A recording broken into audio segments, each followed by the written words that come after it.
प्रजापति षडाक्षर मंत्रस्य भार्गव ऋषि अनुष्टुप छंदः विघ्नेश देवता वम बीजम यम शक्ति सर्वाभीष्ट सिद्ध्यर्थे जपे विनियोगः वक्रतुंड महाकाय सूर्यकोटि समप्रभ निर्विघ्नं कुरु मे देव सर्वकार्येषु सर्वदा।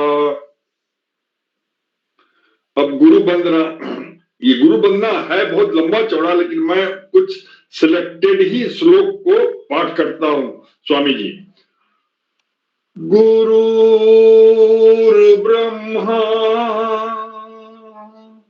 गुरुर्विष्णु गुरुर्देव महेश्वराय गुरु साक्षात परम ब्रह्म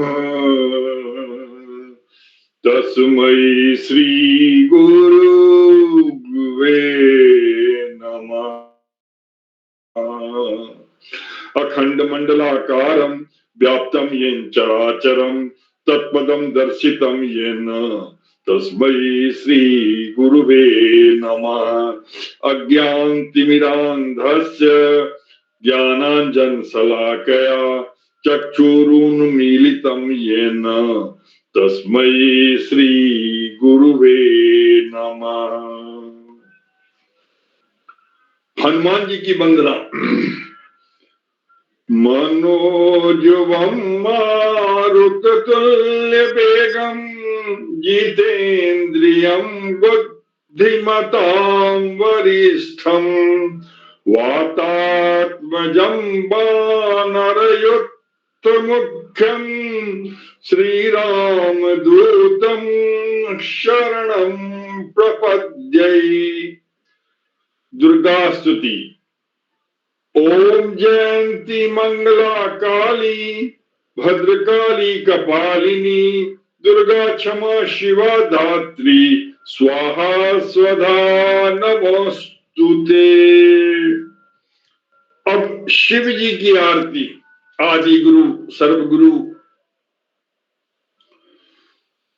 कर्पूर गौरम करुणावतारम संसार सारम भुजगेन्द्रहारम सदा वसंतम हृदयारविंदे भवं भवानी सहितं नमामि। हरिओम। स्वामी जी, ये जो मैं अभी पाठ किया या स्मरण से गाया, ये सब भगवत प्रेरणा से प्राप्त है। इसमें नागेश झा का अपना ओरिजिनल कुछ भी नहीं है, सीधे ब्रह्मांड से रिलेटेड है। Thank you. अमिताभ जी, अब शुरू करें अपना। बिल्कुल शुरू कीजिए, बिल्कुल शुरू कीजिए। ठीक है, तो आज हम गीता ज्ञान के इस यात्रा में उपस्थित हैं 11वां अध्याय श्रवण करने के लिए।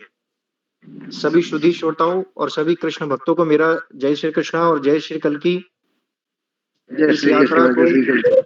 इस यात्रा को आप लोगों ने लगातार अपनी उपस्थिति देकर यह तो सिद्ध किया है कि कृष्ण के प्रति आप लोगों की जो आस्था और समर्पण है वो बहुत ही अलग है। और इसी वजह से गीता का जो भी हम लोगों ने सीखा, भगवान श्री कृष्ण ने जो भी प्रेरणा दी, उससे हमने अपने जीवन में उतारा भी है। ये भी मुझे दिख रहा है। दिख इसलिए रहा है क्योंकि हमारे नागेश जी के अंदर जो ये भावना आई है कि वो इस तरीके से गुरु मंत्र का जाप करके और इस तरीके से शुरुआत कर रहे हैं, और वो खुद स्वतः इस बात को स्वीकार कर रहे हैं कि यह सब प्रेरणा जो है वो भगवत कृपा या कृष्ण कृपा से हो रही है। यही बात जो है, यही श्रद्धा और समर्पण जो है वो कृष्ण को बहुत प्यारी लगती है। भगवान सदैव, जिन लोगों ने माइक ओपन कर रखा है माइक बंद कर लीजिए। गीता मर्मज्ञ गीता मार्तंड परम प्रिय गुरु जी के चरणों में सादर प्रणाम स्वीकार हो मेरा। मैं श्याम शरण शर्मा संभल से बोल रहा हूँ, जी और श्याम जितने शरण जी। सुनने वाले हैं मेरे ऑनलाइन से, उन सभी को मेरा सादर नमन। जी जी बिल्कुल बिल्कुल। नमस्ते श्याम चरण जी। आप सभी लोग माइक को म्यूट कर लें। तो मैं यही बता रहा था कि भगवान जो है वो भाव के भूखे हैं। उनको जिस भक्त के अंदर भाव दिखता है, अर्जुन के अंदर भाव दिखा, उन्होंने समर्पण किया खुद को कृष्ण के प्रति कि मेरा मार्गदर्शन करो ऐसा कहकर, तब भगवान ने उन्हें गीता के इस गूढ़ रहस्य और वैज्ञानिक ज्ञान को दिया, जिसको प्राप्त करके न सिर्फ अर्जुन कृतार्थ हुआ, बल्कि हम सब भी उस वचनों को सुनकर खुद के जीवन में एक सकारात्मक अनुभव महसूस कर रहे हैं। इसी क्रम में हमने इस गीता के ज्ञान को जब शुरू किया था, इस यात्रा को शुरू किया था, तो मैंने सबको 5 प्रश्न लिखवाए थे। उस 5 प्रश्नों को फिर से मैं दोहरा देता हूं, जिसमें से हमने अभी तक शुरू के 6 अध्याय पढ़ा तो कर्म योग का ज्ञान प्राप्त किया, और 7वें अध्याय से लेके आज हम 11वें अध्याय तक पहुंच चुके हैं। तो ज्ञान योग का यात्रा भी हमने तय कर ली। अगले शनिवार से 12वें अध्याय से 18वें अध्याय तक की यात्रा चलेगी, वो भक्ति योग की यात्रा होगी। और आज ज्ञान योग की यात्रा का आखिरी जो अध्याय है, 11वां अध्याय, वे ईश्वर का विराट रूप दर्शन, उसको आज हम श्रवण करेंगे। कर्म योग में भगवान श्री कृष्ण का जो संदेश हमें मिला वो ये मिला कि हम खुद को पहचाने। तो मैंने प्रश्न लिखवाया था कि मैं कौन हूं। इसका उत्तर कर्म योग की यात्रा में हमें यह मिला कि हम उस ईश्वर के अंश हैं, और हम एक व्यक्ति स्वरूप में 5 तत्वों से निर्मित हैं, जिसमें शरीर, इंद्रिया, मन, बुद्धि और आत्मा। आत्मा सबसे सूक्ष्म है और वो परमात्मा का अंश है, इसलिए परमात्मा ही हमारे हृदय के अंदर बैठा हुआ है। और वो बैठा हुआ कर क्या रहा है? तो बैठे बैठे हमारे कर्मों को देख रहा है। हम बुद्धि के अनुसार जो भी कर्म कर रहे हैं, अच्छा या बुरा, उसका फल देने वाला वह परमात्मा है, अच्छे रूप में या बुरे रूप में। इसलिए अभी शिव ने भजन सुनाया, जैसा कर्म करेगा इंसान वैसा फल पाएगा इंसान। यह है गीता का ज्ञान। ये बिल्कुल सत्य बात है कि जैसा हमारा कर्म होगा वैसा हमारा फल होगा। तो कर्म योग में भगवान ने कहा कि आप कर्म योग का आचरण करें। कर्म योग के आचरण में हमें निस्वार्थ भाव, कर्तव्य परायणता और एकाग्र बुद्धि और सम बुद्धि, इन बातों को ध्यान में रखना चाहिए। और तब हमें सृष्टि की सेवा के लिए और समाज की सेवा के लिए समर्पित भाव से ये सोचकर कर्म करना चाहिए कि मेरा कर्म अच्छा है, सेवा कर्म है, और सेवा कर्म का फल अच्छा ही होगा। ऐसा विश्वास करते हुए सदैव अच्छे कर्म को और सदकर्म को करते रहने की प्रेरणा गीता के कर्मयोग यात्रा में हमने प्राप्त करी। उसके बाद ज्ञान योग यात्रा जब शुरू हुई तो परमात्मा ने अपने अस्तित्व का दर्शन हम सबको करवाया कि परमात्मा जड़ में भी हैं और चेतन में भी हैं। चेतन के रूप में वो सभी मानव के अंदर विद्यमान है, और जड़ के रूप में वो सृष्टि के अंदर पृथ्वी में गंध के रूप में, सूर्य और चंद्रमा में प्रकाश के रूप में, इस तरीके से अलग अलग गुणों के रूप में वो उपस्थित हैं। इस बात से उन्होंने यह सिद्ध किया कि ये पूरा संसार उनके एक अंश मात्र से ही पर्याप्त है, और उनकी प्रेरणा से ही ये सारा संचार एक संचालित है। सब संसार में जितनी भी चीजें हैं, जड़ या चेतन, ये ईश्वर की प्रेरणा से एक नियम के अनुसार चल रहे हैं। उसी नियम को धर्म कहते हैं। विश्व के नियम को धर्म कहते हैं, जिस नियम से सारा संसार संचालित है। और मानव का लक्ष्य क्या है? हमारा प्रश्न था, मैं कौन हूं? तो मैं हूं परमात्मा का अंश। मेरे जीवन का लक्ष्य क्या है? मेरे जीवन का लक्ष्य है परमात्मा की बनाई हुई सृष्टि की सेवा और उसका संरक्षण करना, समाज की सेवा और उसका संरक्षण करना। तो विश्व नियम जो भगवान ने बनाया है, जिसे धर्म बताया, उसका अपने कर्म योग के माध्यम से पालन करना और समाज के अन्य लोगों को भी प्रेरित करना कि वो इस नियम का पालन करके सृष्टि की सेवा में काम करें। तो इस भाव से भावित होकर आज हम 11वें अध्याय को श्रवण करेंगे। 11वां अध्याय भगवान का विराट रूप है। यह अध्याय मुझे बहुत ही प्रेरणा देता है। जब भी मैं इस अध्याय को पढ़ता हूं तो मैं अनुभव करता हूं कि भगवान साक्षात मेरे सामने खड़े हो गए हैं और मैं उनका दर्शन प्राप्त कर लेता हूं। मैं प्रयास करूंगा कि आपको भी वही अनुभव आज प्राप्त हो। इसलिए मैं सबसे अनुरोध करूंगा कि आप सब अपनी अपनी जगह पर बैठे बैठे अपनी आंखें बंद कर लीजिए और सिर्फ भगवान के इस गीता के शब्दों को मेरी वाणी के माध्यम से श्रवण कीजिए और ध्यान रखिए उस परम तत्व को, उस निराकार स्वरूप को। वह आपको किस रूप में दिखेगा, इस बात की चर्चा हम अध्याय के अंत में करेंगे। इस अध्याय में मैं अपने कोई भी शब्द नहीं जोड़ूंगा, क्योंकि यह अध्याय खुद ही एक सत्य रूप है और सत्य को साबित करने के लिए किसी भी एग्जाम्पल या प्रमाण की जरूरत नहीं पड़ती।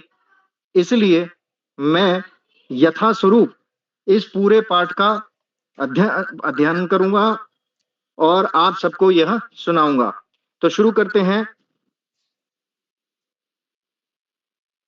11वें अध्याय को।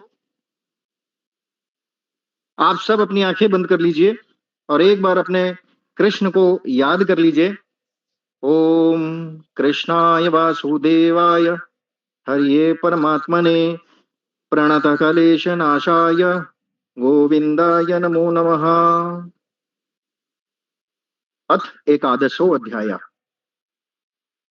अर्जुन ने भगवान की जितनी भी बातें सुनी कि वो पृथ्वी में गंध के रूप में है, सूर्य और चंद्रमा में भी वो प्रकाश के रूप में है, शंकर भी वो है, राम भी वो है, हिमालय पहाड़ भी वो हैं, अर्जुन भी वो हैं, वेद व्यास भी वो हैं और स्वयं कृष्ण भी वो हैं। तो भगवान की इन सारी बातों को सुनकर अर्जुन ने यह कहा कि आपने मुझ पर अनुग्रह करने के लिए जो भी आध्यात्म विषयक वचन कहा, उपदेश दिया, उसे मेरा अज्ञान तो नष्ट हो गया। क्योंकि हे कमल नेत्र, मैंने आपसे भूतों की उत्पत्ति, प्रलय को विस्तार से समझा है और उसकी महिमा, अविनाशी महिमा भी सुनी है। हे परमेश्वर, आप अपने को जैसा कहते हो यह ठीक है, ऐसा ही है। परंतु हे पुरुषोत्तम, आपके ज्ञान, ऐश्वर्य, शक्ति, बल, वीर्य और तेज से युक्त ऐश्वर्य रूप को मैं प्रत्यक्ष देखना चाहता हूं। यदि मेरे द्वारा आपका वो रूप देखा जाना उचित है तो हे परमेश्वर, क्या आप मुझे अपना वो अविनाशी स्वरूप दिखा पाएंगे? भगवान ने अर्जुन की इन बातों को सुनकर यह समझा कि अर्जुन को शब्दों के ज्ञान से अब वास्तविक ज्ञान की आवश्यकता पड़ रही है।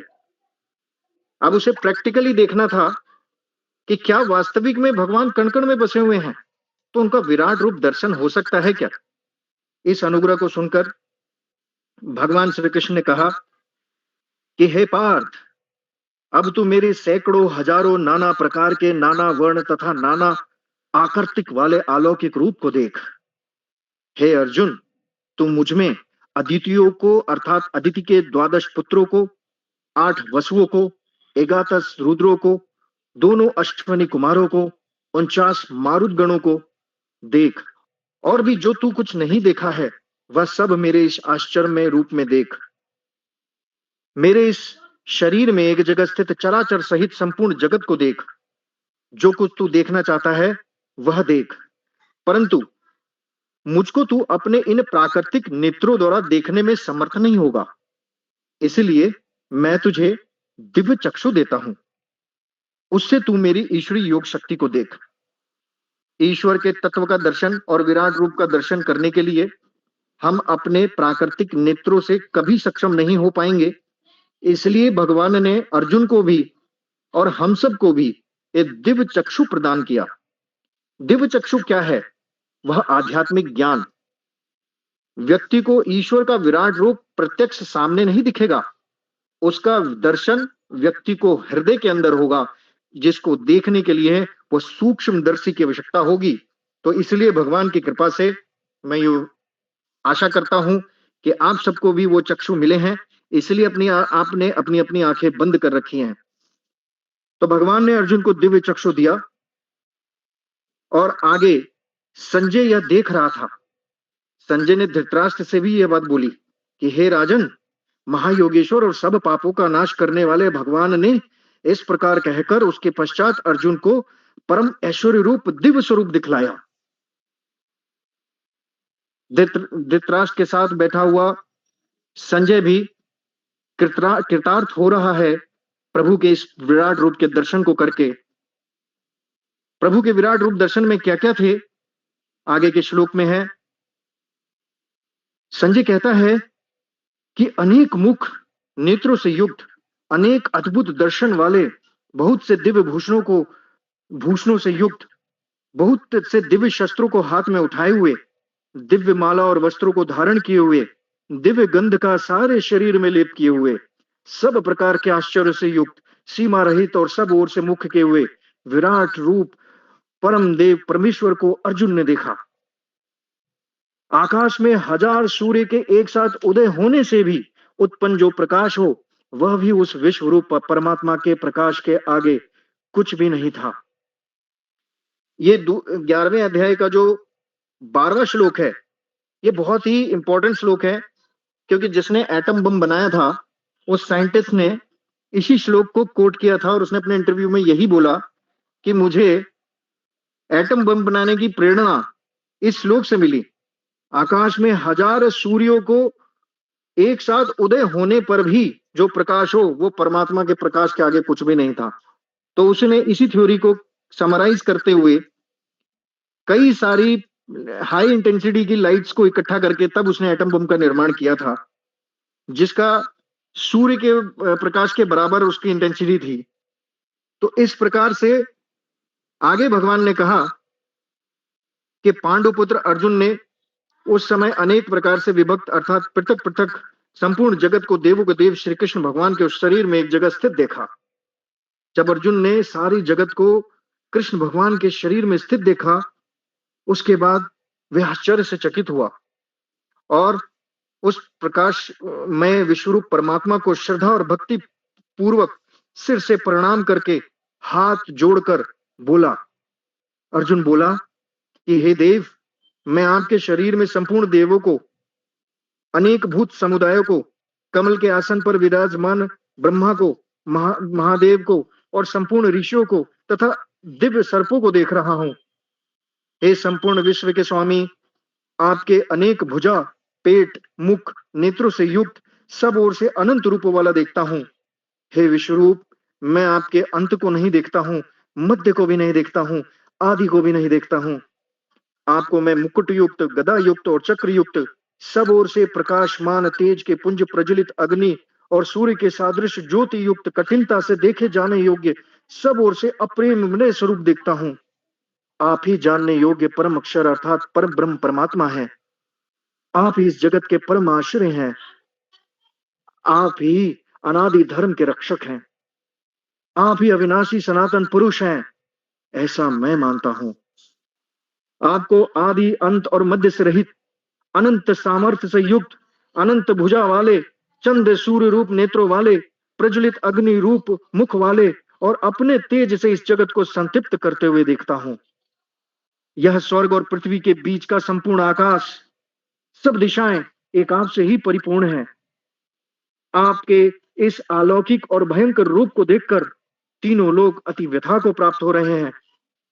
देवताओं के समूह आप में प्रवेश करते हैं, कुछ भयभीत होकर हाथ जोड़े आपके नाम और गुणों का उच्चारण करते हैं। महर्षि और सिद्धों के समुदाय कल्याण हो, ऐसा कहकर उत्तम स्तोत्रों द्वारा आपकी स्तुति करते हैं।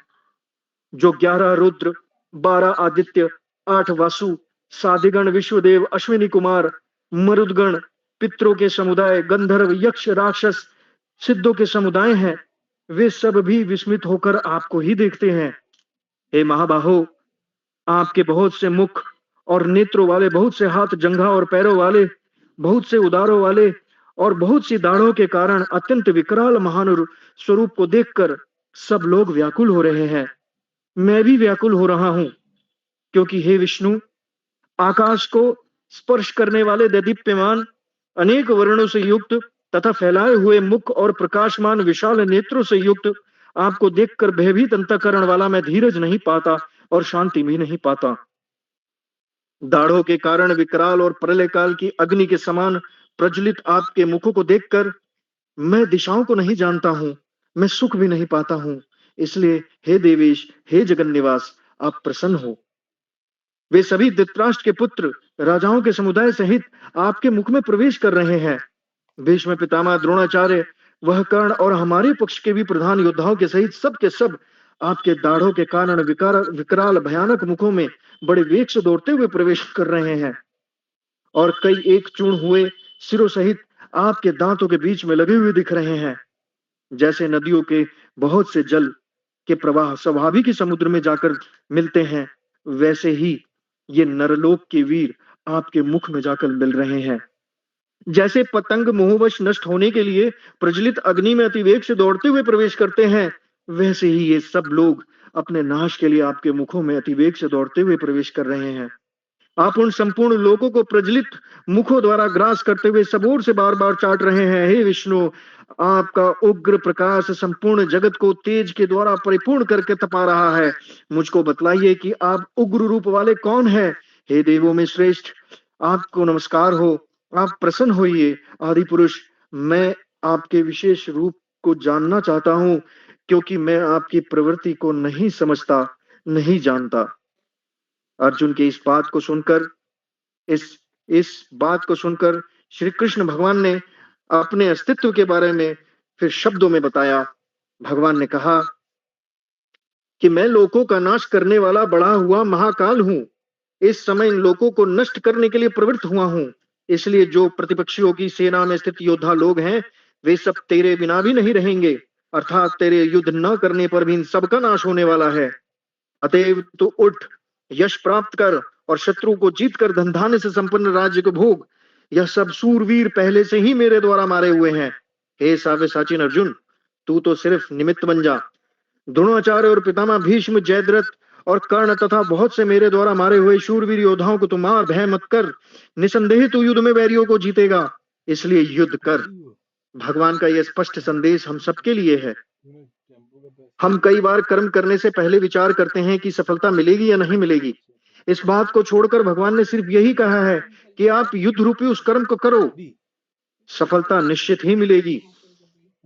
जो कृष्ण को प्रेम करके और कृष्ण पे समर्पित होकर, यज्ञ कर्मों में आश्रित होकर, समाज की सेवा के लिए अपना समर्पित करके जीवन चलता है, उसकी सफलता निश्चित ही होती है।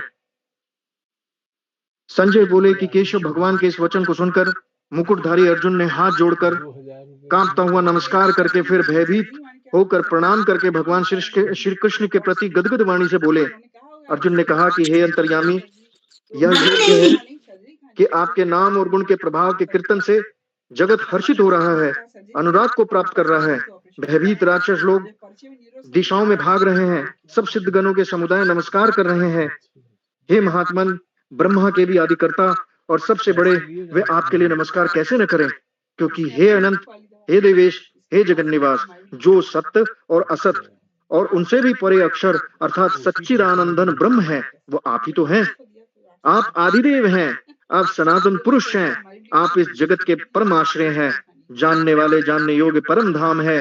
हे अनंत रूप, आपसे यह सब जगत व्याप्त हो और परिपूर्ण है। आप वायु, यमराज, अग्नि, वरुण, चंद्रमा, प्रजा के स्वामी, ब्रह्मा, ब्रह्मा के भी पिता हैं। आपके लिए 1000 बार नमस्कार हो, आपके लिए बार बार नमस्कार हो। हे अनंत सामर्थ्य वाले, आपके लिए आगे से और पीछे से सब ओर से नमस्कार हो, आपके लिए सब ओर से नमस्कार हो। क्योंकि हे अनंत पराक्रमशाली, आप समस्त संसार को व्याप्त किए हुए हैं, इससे आप ही सर्वरूप हैं, आप ही सर्वरूप हैं। आपके इस परम भाव को न जानते हुए आप मेरे सखा हैं, ऐसा मानकर मैंने आपसे हे कृष्ण, हे यादव, हे सखे, इस प्रकार के जितने भी वचन कहे हैं वो ना समझी में कहे हैं। आपको भोजन, शैया आदि में अकेले बस किसी सखाओं के सामने भी अगर अपमानित होना पड़ा हो तो सब अपराध को मैं आपसे क्षमा करवाना चाहता हूँ। आप इस चराचर जगत के पिता हैं, सबसे बड़े गुरु हैं एवं अति पूजनीय हैं। हे अनुपम प्रभाव वाले, तीनों लोकों में आपके समान दूसरा कोई नहीं है, फिर अधिक तो कैसे हो सकता है। हे प्रभु, मैं शरीर को भली भांति चरणों में निवेदित करके प्रणाम करके स्तुति करने योग्य आप ईश्वर को प्रसन्न होने के लिए प्रार्थना करता हूँ। हे देव, जैसे पिता अपने पुत्र के अपराध को सहन करते हैं, सखा अपने सखा के अपराध को सहन करते हैं, पति जैसे अपने प्रियतमा पत्नी के अपराधों को सहन करते हैं, वैसे मैं भी आपका भक्त हूँ, मेरे भी अपराधों को आप सहन कर लीजिए। मैं पहले न देखे हुए आपके इस आश्चर्यमय रूप को देखकर हर्षित हो रहा हूँ। मेरा मन भय से व्याकुल हो रहा है, इसलिए आप उस अपने चतुर्भुज विष्णु रूप को ही मुझे दिखलाइए। हे देवेश, हे जगन्निवास, आप प्रसन्न होइए। मैं वैसे ही आपको मुकुट धारण किए हुए देखना चाहता हूँ, गदा चक्र हाथ में लिए हुए देखना चाहता हूँ। इसलिए हे विश्वरूप, हे सहस्त्रबाहु, आप उसी चतुर्भुज रूप में प्रकट होइए। भगवान ने अर्जुन की यह बात सुनकर अपने वास्तविक स्वरूप को दिखाया और उसे अर्जुन को धीरज दिया। भगवान ने कहा कि हे अर्जुन, तुमने मुझसे अनुग्रह किया था कि मैं अपने विराट रूप को तुझे दिखाऊं। इसीलिए तुम्हारे अनुग्रह पूर्वक मैंने अपनी योग शक्ति के प्रभाव से ये परम तेजो में सबका आदि और सीमा रहित विराट स्वरूप तुझको दिखलाया, जिसे तेरे अतिरिक्त दूसरे किसी ने पहले नहीं देखा। हे अर्जुन, मैं मनुष्य लोक में इस प्रकार विश्व रूप वाला न वेदों से देखा जा सकता हूँ, न यज्ञ करके देखा जा सकता हूँ, न किसी के दान के द्वारा देखा जा सकता हूँ, और न किसी के उग्र तपों के द्वारा देखा जा सकता हूँ। मेरे इस प्रकार के विकराल रूप को देखकर तुझे भय नहीं करना चाहिए और तुझे व्याकुलता भी नहीं करनी चाहिए। बस तू भय रहित और प्रीति युक्त मन वाला होकर उसी मेरे शंख चक्र गदा और पद्म युक्त चतुर्भुज रूप को फिर से देख। संजय ने कहा कि वसुदेव भगवान ने अर्जुन के प्रति इस प्रकार कहकर वैसे ही अपने चतुर्भुज रूप को दिखलाया और महात्मा श्री कृष्ण ने सौम्य मूर्ति होकर इस भयभीत अर्जुन को धीरज दिया।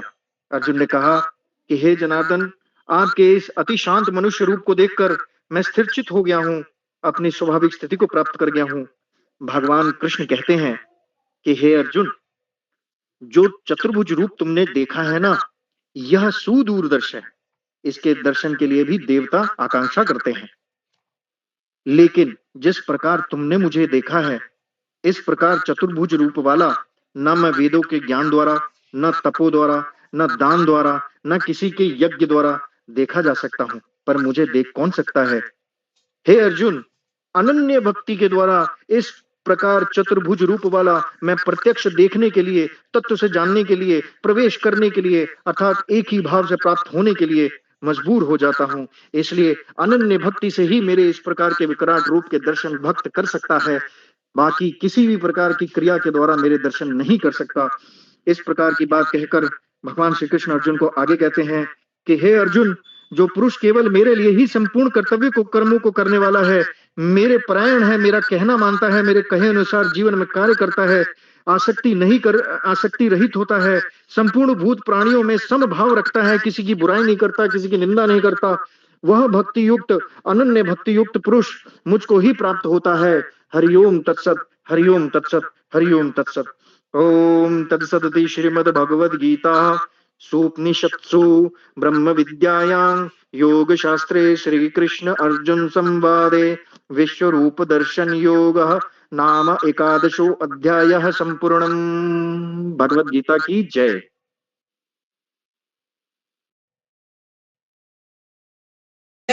बहुत अच्छा।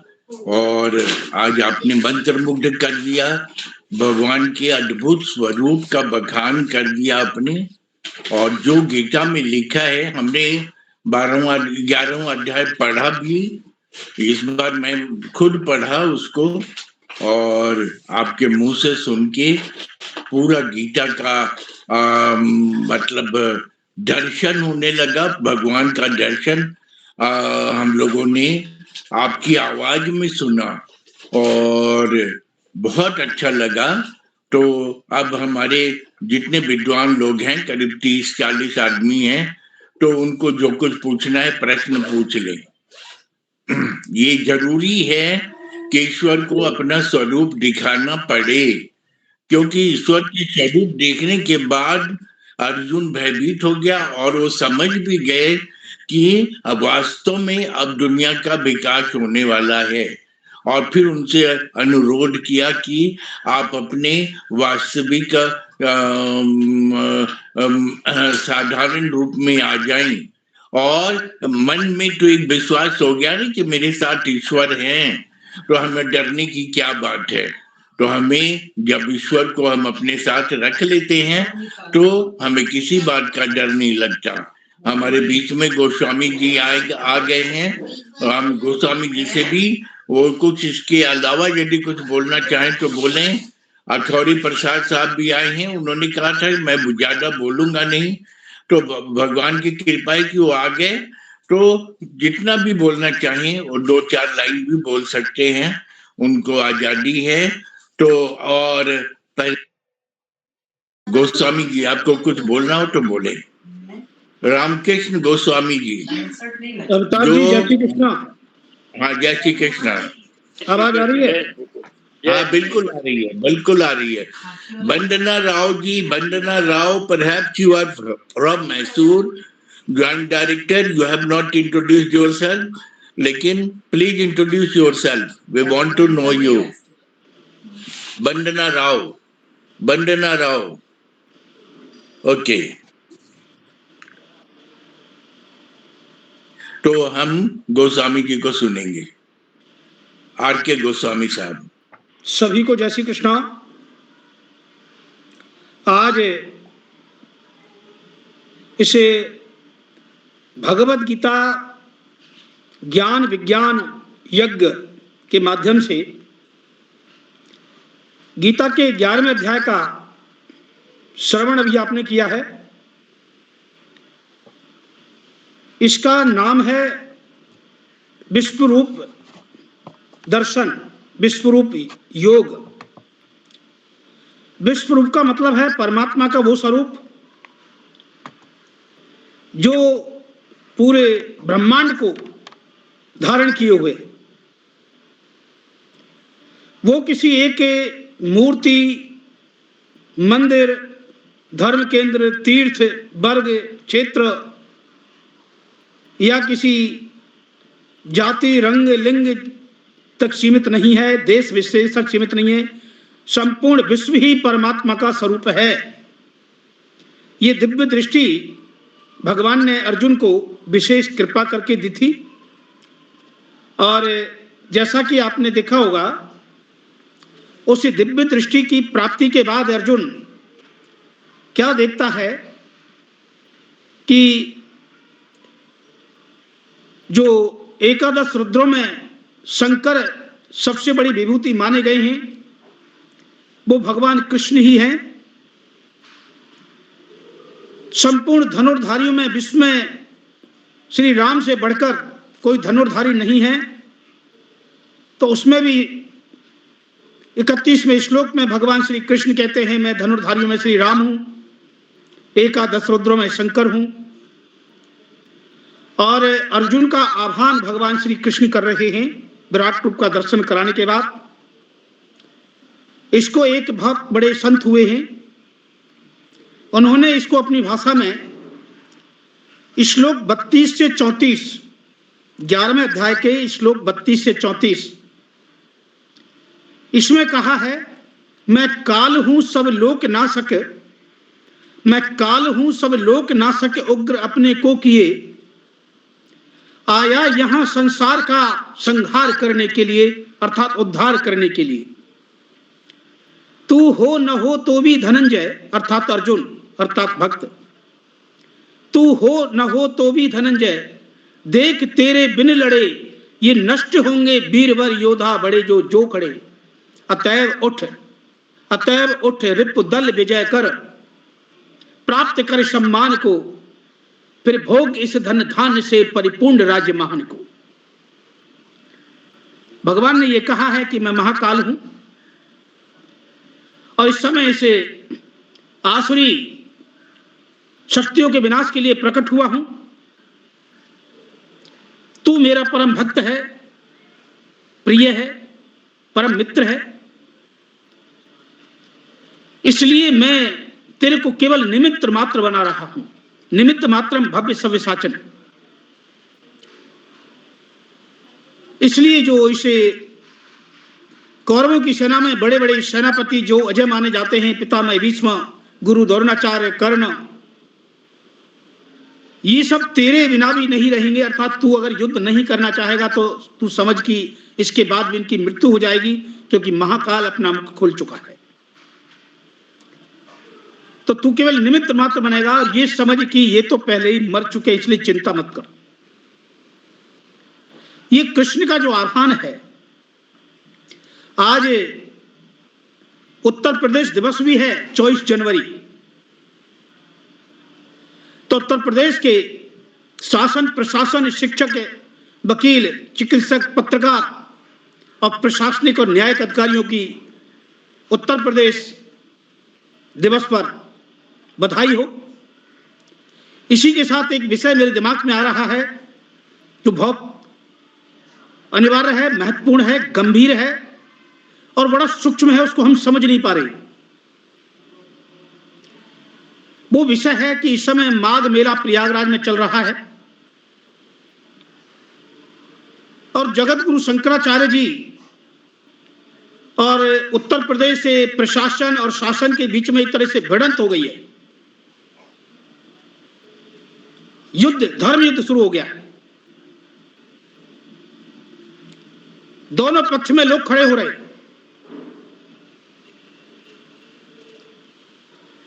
इधर शंकराचार्य जी का कहना है कि योगी तो संत ही नहीं है,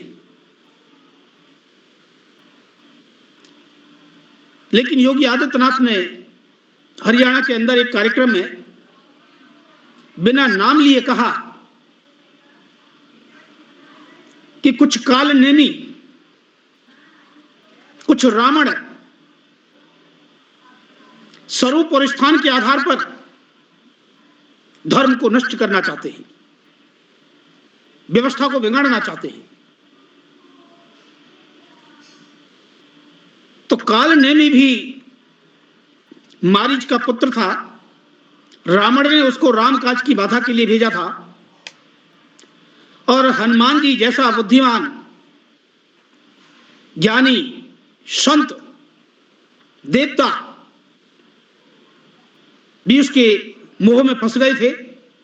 लेकिन जब उनको ज्ञात कराया गया कि तो राक्षस काल नेमी है, स्वरूप धारण करके स्थान बनाकर राम नाम जप रहा है, लेकिन इसका लक्ष्य है राम के काज में बाधा डालना। अर्थात हनुमान जी संजीवनी बूटी लेकर नहीं पहुंचे, इसकी व्यवस्था, षड्यंत्र, रणनीति बनाकर आया है, तो हनुमान जी ने उसको मृत्यु दंड दिया। तो प्रश्न यहां धर्म के ऊपर आता है, धर्माचार्यों के ऊपर आता है, शिक्षा विदों के ऊपर आता है, शासन विदों के ऊपर आता है, प्रशासनिक अधिकारियों के ऊपर आता है। मैं अमिताभ जी आपको धन्यवाद देता हुआ इस पूरे अभियान के कार्यक्रम के लिए, गीता को लेकर जो आप चले हैं। आज सबसे बड़ी आवश्यकता खाली प्रयागराज हो ऐसा नहीं, या खाली गया हो, या मथुरा हो, या काशी हो, या अयोध्या हो, या जगन्नाथपुरी हो, या द्वारिका हो, या रामेश्वर हो, बहुत से धर्म क्षेत्र आ जाएंगे। अब आवश्यकता इस बात की है कि धर्माचार्य या तीर्थ क्षेत्र जितने हैं, या प्रयाग में माघ मेला चल रहा है, इसमें ये मंथन होना चाहिए एक्चुअली सनातन धर्म है क्या, धर्म की नीति क्या है, सिद्धांत क्या है, दर्शन क्या है,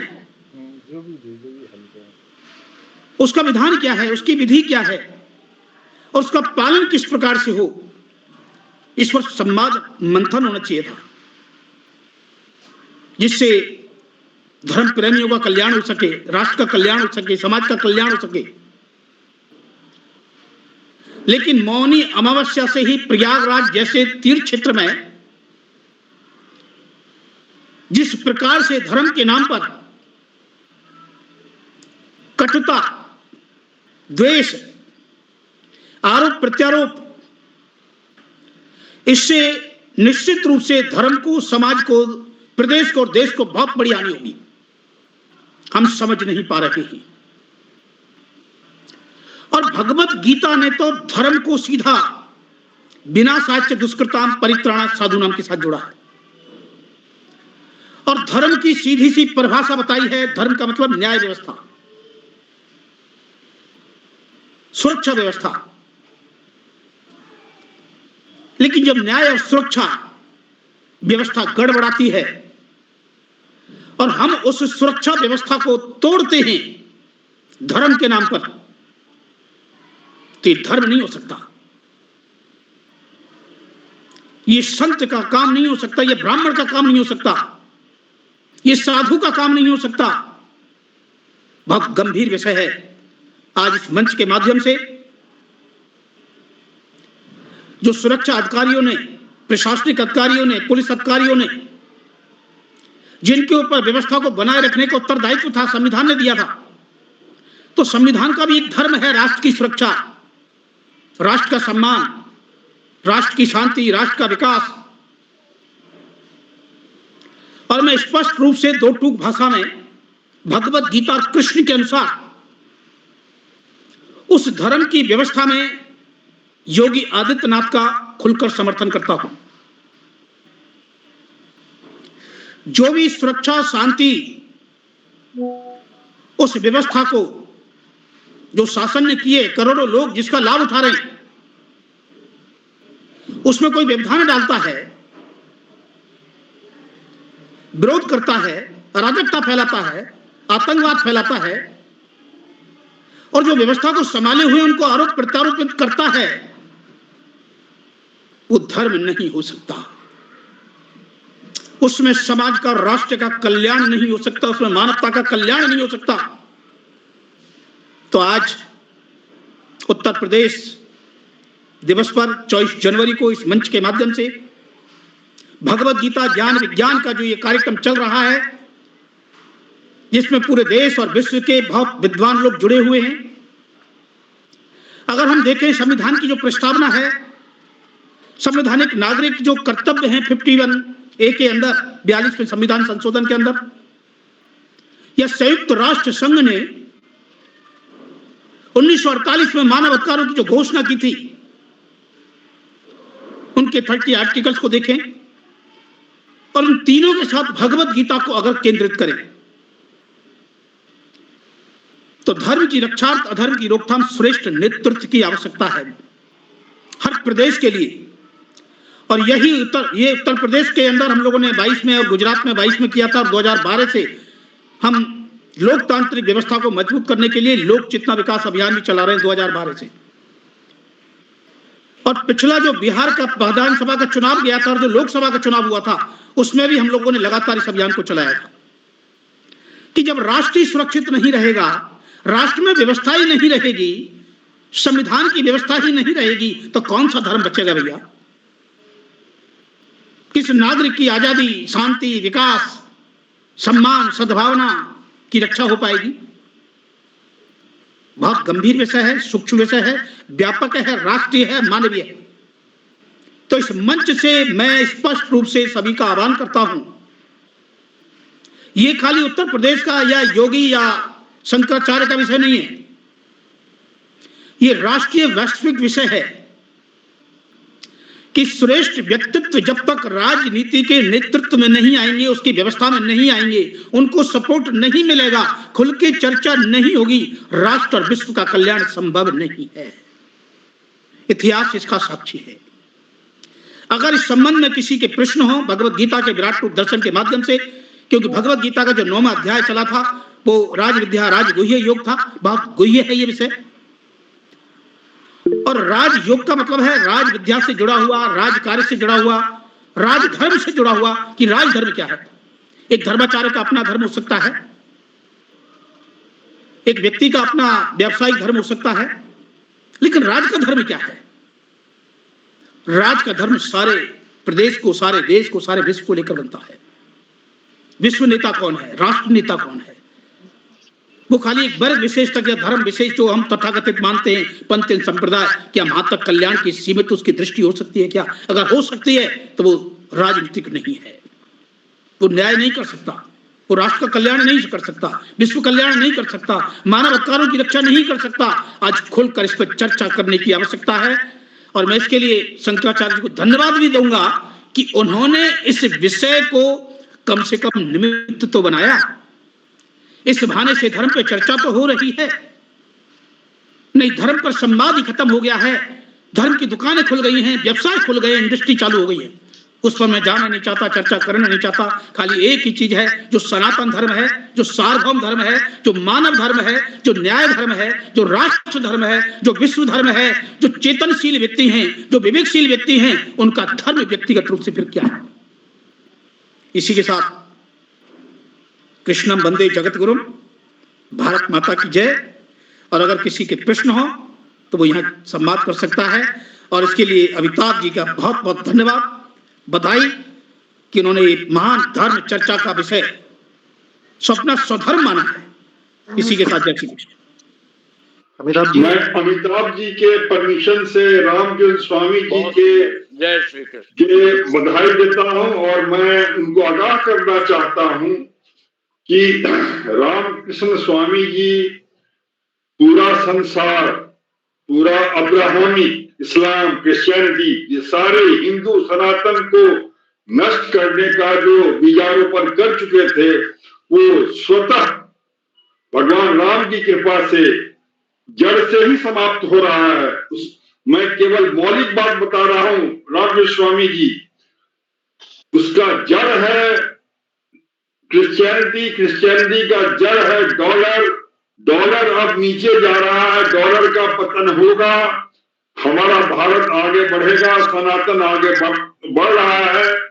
इसीलिए इसके लिए मंथन सब भगवान राम स्वतः कर रहे हैं और मैं इसको सच्चे दिल से कह रहा हूं। ऐसा नहीं कि हमें कोई पॉपुलैरिटी हम गेन करना, मैं कोई नेता नहीं हूं, लेकिन मैं उसको महसूस कर रहा हूं, देख रहा हूं, ये हो रहा है। रामकृष्ण स्वामी जी, खाली समय का इंतजार कीजिए। और यही सबूत है कि ट्रंप, भगवान राम की कृपा से ट्रंप का दिमाग ही ब्ला ब्ला, मैं निगेटिव नहीं बोलता हूं, बस आप समझ गए होंगे। और अपना देश, अपना हिंदू, अपना सनातन आगे बढ़ रहा है, इसको रोकने वाला संसार में कोई नहीं है। Thank you.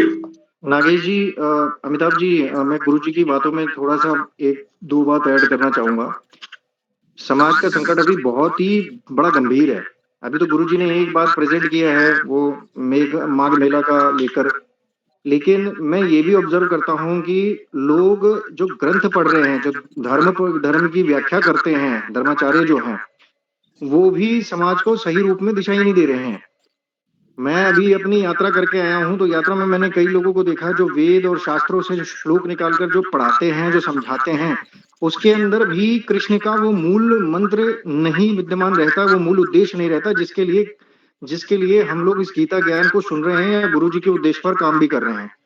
गुरु जी की पीड़ा वास्तविक में यही है और मतलब मैं भी उस बात को यही समझता हूँ कि अगर व्यक्ति वास्तविकता में समाज की सेवा या उसके लिए अपना समर्पण देना चाहता है, तो उसे पहले पूर्ण तैयार होना पड़ेगा। विवेक और धैर्य के साथ हमें अपने समाज के लिए श्रेष्ठ नेतृत्व का निर्माण करना बहुत जरूरी है, क्योंकि जब तक ये श्रेष्ठ नेतृत्व तैयार नहीं होगा तो हमारे धर्म की रक्षा नहीं हो सकती, जिस धर्म की रक्षा की बात अभी नागेश जी कह रहे हैं कि होना है। समय आएगा नहीं, समय को हमें लाना है, इस भाव से हमें काम करना है। अभी जितने भी इस गीता ज्ञान यात्रा में चल रहे हैं, सभी की जिम्मेदारी है कि हम आने वाले समय को अपनी बुद्धि और विवेक से तैयार करें और अपने गीता के जो न्याय सिद्धांत है उसके आधार पर व्यक्तित्व का निर्माण करें। वो समाज में जाके राजनीति का काम जब करेगा तो ही हमारे धर्म की रक्षा हो सकती है। योगी जी जैसे कई लोगों की आवश्यकता है हमारे इस देश को, हमें योगी जैसे नेतृत्व को खड़ा करना होगा समाज के अंदर। बहुत अच्छा, बहुत अच्छा। स्वामी कृष्णानंद जी, मैं एक सबूत के तौर पर एक रहस्य को उद्घाटन कर रहा हूं। संसार का सबसे अच्छा यूनिवर्सिटी, हार्वर्ड यूनिवर्सिटी में, आप यकीन ना करेंगे, मैं थोड़ी गहराई में जाके बोल रहा हूं, एक खास धर्म के लोग फंड करते हैं कि हिंदुइज्म के अगेंस्ट किताब छापो, सनातन को बदनाम करो, ये सब कार्य अब उस संस्था को फंड मिलना बंद हो गया है। मतलब मैं केवल इशारा कर रहा हूं, तो ये सब भगवान राम ही कर रहे हैं। ऐसा मैं स्वामी जी और जो भी अपने देश में हैं सभी को भगवान सद्बुद्धि दे रहे हैं। धीरे धीरे सब रास्ते पे आएगा। हाँ, समय लगेगा, 2035 तक इसकी पूरा होने की संभावना है। Thank you. बहुत अच्छा। अभी अवतार जी, हमने तो 2020 हाँ, समझ रखा है। अवतार जी, बहुत सुंदर विषय पर स्वामी हम जी लोग आ एक गए हैं। सेकंड। भगवान सब करेंगे, हम कुछ नहीं करेंगे, तो भगवान ने हमको भगवान की सर, नहीं, मैं आपका पैर छू के प्रणाम करता हूँ। नहीं, एक सेकंड, एक सेकंड, भगवान ही हमसे करा रहे हैं। नागर जी एक सेकंड, भगवान ही करा रहे हैं। नागर जी एक सेकंड। भगवान ने हमको बुद्धि क्यों दी, और बुद्धि का धर्म क्या है? भगवान ने कर्मण्यवाधिकार रास्ते के माध्यम से बोला है कि हर व्यक्ति स्वतंत्र है कर्म करने के लिए। भगवान ने किसी के पाप कर्म को नहीं, किसी के शुभ कर्म को ग्रहण करता है। गीता में स्पष्ट भगवान की घोषणा है, जो जागृत आत्मा है, जो पवित्र आत्मा है, जो ज्ञानी पुरुष हैं, उनको निर्धारित करना पड़ेगा और सब कुछ भगवान करेंगे। ये जो धारणा है इसको बदलना पड़ेगा। हम भगवान के प्रेमी हो सकते हैं, भक्त हो सकते हैं, मित्र हो सकते हैं, दास हो सकते हैं, प्रेमी हो सकते हैं। उसके माध्यम से भगवान का जो लक्ष्य है धर्म संस्थापनार्थाय परित्राणाय साधूनाम विनाशाय च दुष्कृताम, उसमें अपनी भूमिका को निर्धारित करना पड़ेगा। भगवान सब करेंगे, भगवान कर रहे हैं। भगवान खाली हमको प्रेरणा दे रहे हैं। भगवान राम ने अपने चरित्र से, अपने व्यवहार से हमको प्रेरणा दी है। हनुमान जी ने हमने व्यवहार से प्रेरणा दी है, अपने काम से प्रेरणा दी है, और वो काम का आधार है अनासक्त कर्मयोग। मैं फिर बता दूं, अगर धर्म की हानि हो रही है तो उसका कारण है अज्ञानता, जड़ता। चाहे वो धर्म के नाम पर फैलाई जा रही है, चाहे वो स्वार्थ के नाम पर फैलाई जा रही है, चाहे वो राजनीति के नाम पर फैलाई जा रही है, वो ज्ञान ही नहीं है एक्चुअली। तुच्छ, संकीर्ण और स्वार्थ की मनोदशा में धर्म और राजनीति की व्याख्या नहीं हो सकती। न्याय का निर्णय नहीं हो सकता। न्याय की दृष्टि व्यापक होनी चाहिए, धर्म की दृष्टि व्यापक होनी चाहिए, राजनीति की दृष्टि व्यापक वैश्विक होनी चाहिए। आज बुद्धिजीवी इसको महसूस भी कर रहे हैं, लेकिन इस पर स्पष्ट रूप से चिंतन, मंथन, संवाद जब तक नहीं होगा, हमको अपने स्वधर्म में निधनम श्रेय, अपनी जो क्षमता है, ताकत है, शक्ति है, ऊर्जा है, संसाधन है, व्यवस्था है, संकल्प है, उसके अनुसार कर्म करना पड़ेगा। योग कर्मसु कौशलम योगस्थ कुरु कर्माणि स्वधर्म निधनम श्रेय। और इसी के बाद है यत्र योगेश्वर कृष्णो यत्र पार्थो धनुर्धर तत्र श्री ब्रजियो भूत्र ध्रुवा नीति मत्र ममे। खाली भगवान करेंगे, भगवान कर रहे हैं, इससे भारत को बहुत नुकसान हो चुका है। हम भगवान की तो प्रतिरूप हैं, तो हमारे आचरण, अगर हम 10, 15, 20 साल का अपना पास्ट देखें कि हमने क्या किया, ऐसा क्यों किया, क्या अधर्म और पाप को बढ़ाने के लिए क्या हम जिम्मेदार नहीं है? हम पापी नहीं है, हम अधर्मी नहीं है, हम दुष्ट नहीं है, हमने इसको संरक्षण और सहयोग नहीं दिया। बहुत गंभीर विषय है, चिंतन का विषय है, मंथन का विषय है। जय श्री कृष्ण। बहुत अच्छा, बहुत अच्छा। स्वामी जी, मैं आपके बातों से 100% सहमत हूँ और मैं आपके लिए ही एक सबूत दे रहा हूँ। ये जो रुकिएगा नागेश, 1 मिनट, खाली 1 मिनट रुकिए। प्रकाश से दुश्मनी नहीं हो सकती। धर्म जो बाध्यते धर्म न धर्म कुधर्म। तब अभी संवाद में हमें जाना है, विवाद में फंसाने का प्रयास दुनिया में हो रहा है। विवाद में फंसे बिना let us think together what is right, not who is right में जब जाएंगे तो वो द्वंद करवाया जा रहा है।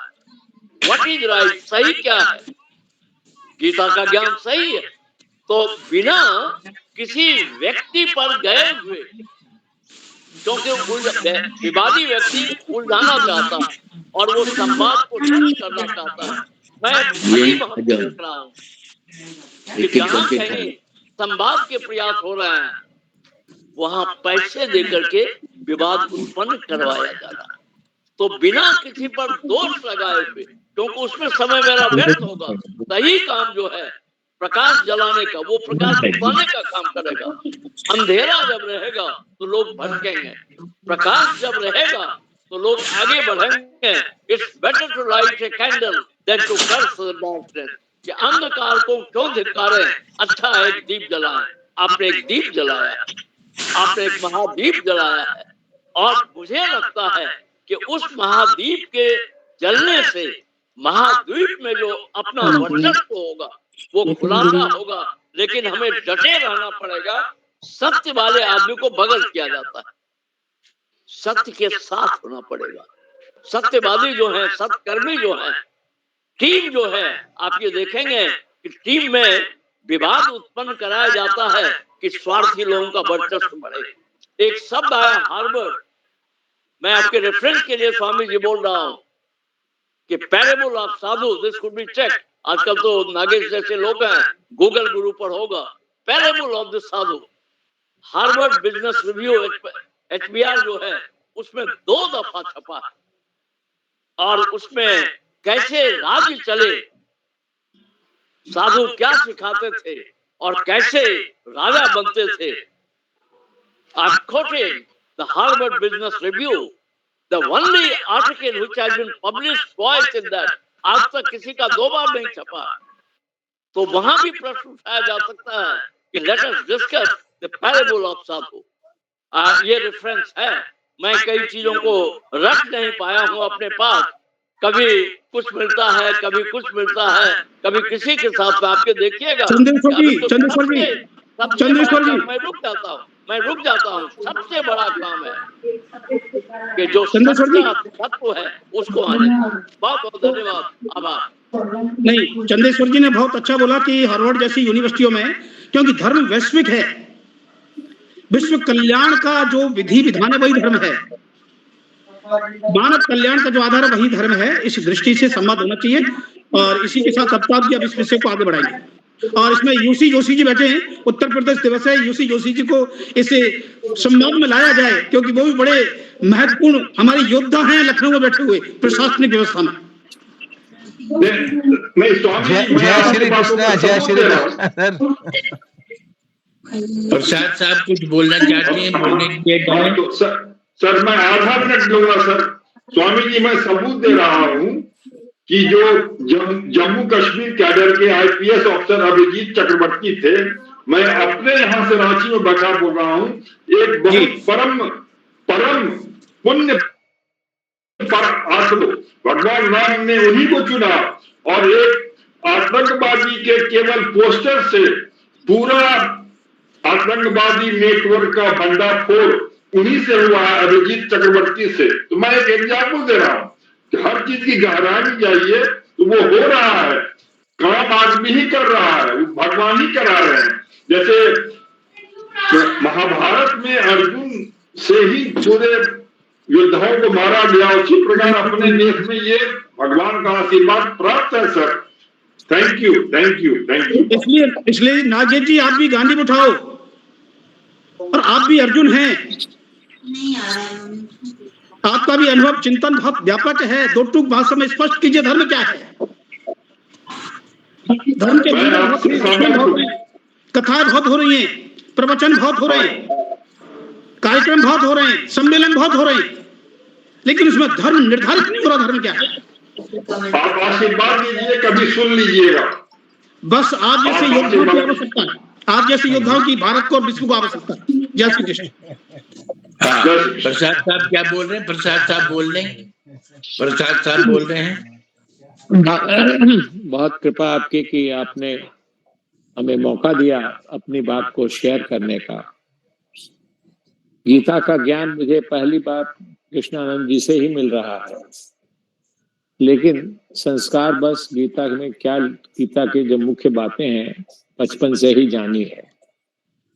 आगे बढ़कर किताबों का अध्ययन किया, विशेषकर इतिहास का अध्ययन किया, तो मुझे हर वर्तमान परिस्थितियों, जो संकट की परिस्थितियां हैं, वो आज पहली दफा नहीं आई है।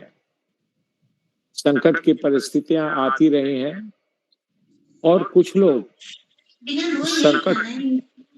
उस संकट से को दूर करने के लिए प्रयास करते हैं, लेकिन वो माइनॉरिटी में रहते हैं।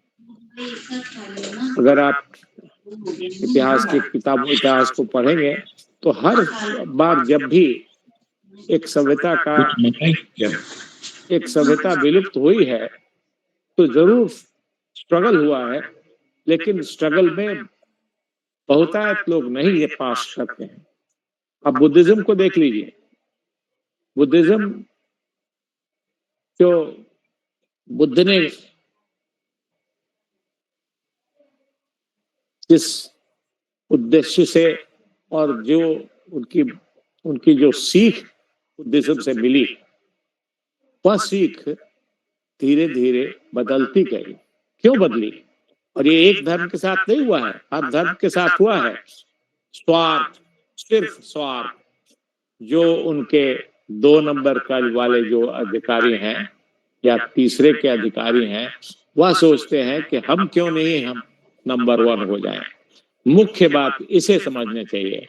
और आज के परिस्थिति में मुझे ऐसा लगता है कि जो सनातन का विनाश करने को लोग जुड़े हुए हैं, जिसमें इतने बड़े जाने माने संत शंकराचार्य जी का नाम आ रहा है, तो यह भी उसी स्वार्थ का नतीजा है।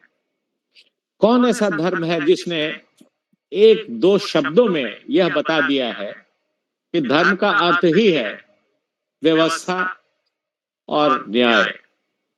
अगर ये 2 चीज है तो बताइए कौन सा वो धर्म है? क्रिश्चियनिटी, इस्लाम, ज्यूडाइज्म, जिसने इतनी सरल रास्ते से आपको बताया है।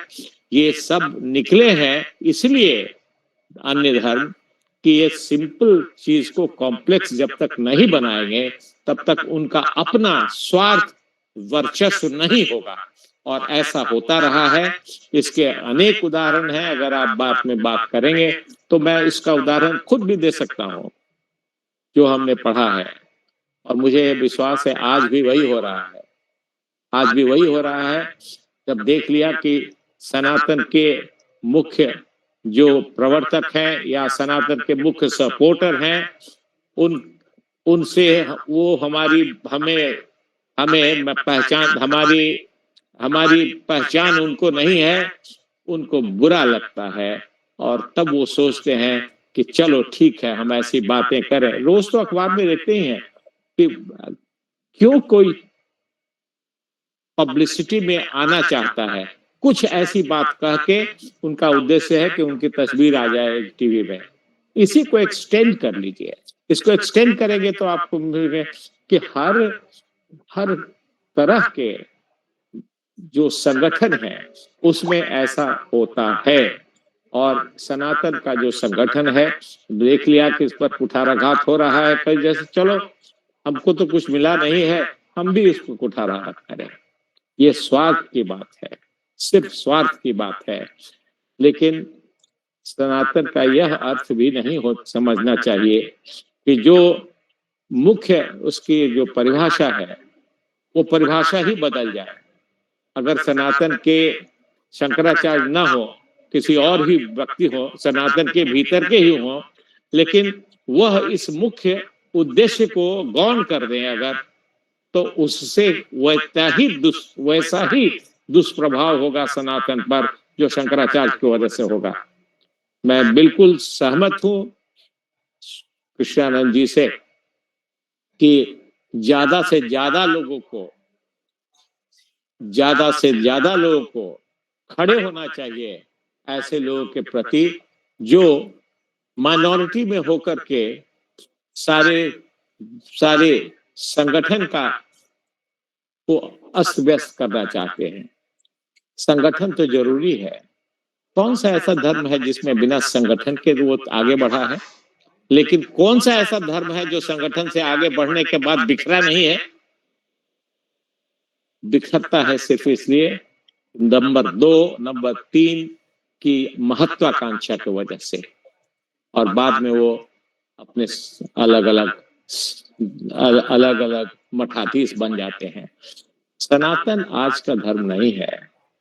वो धर्म, मेरा ख्याल है, मैं समझता हूं कि जब मानव का जन्म ही हुआ था इस देश में, इस पेनिनसुला में, आर्यावर्त में, ब्रह्मावर्त में, या जो कुछ लोग आए थे जो नॉर्थ वेस्ट इंडिया में एक छोटी सी जगह में पनप रहे थे, सरस्वती नदी के किनारे पनप रहे थे, उन लोगों ने इस धर्म का निर्माण किया। वही धर्म आज भी इतने सारे उतार चढ़ाव के बाद अभी भी वर्तमान है। क्यों वर्तमान है? क्योंकि उसका एक न्यूक्लियस है जो अनचैलेंजेबल है।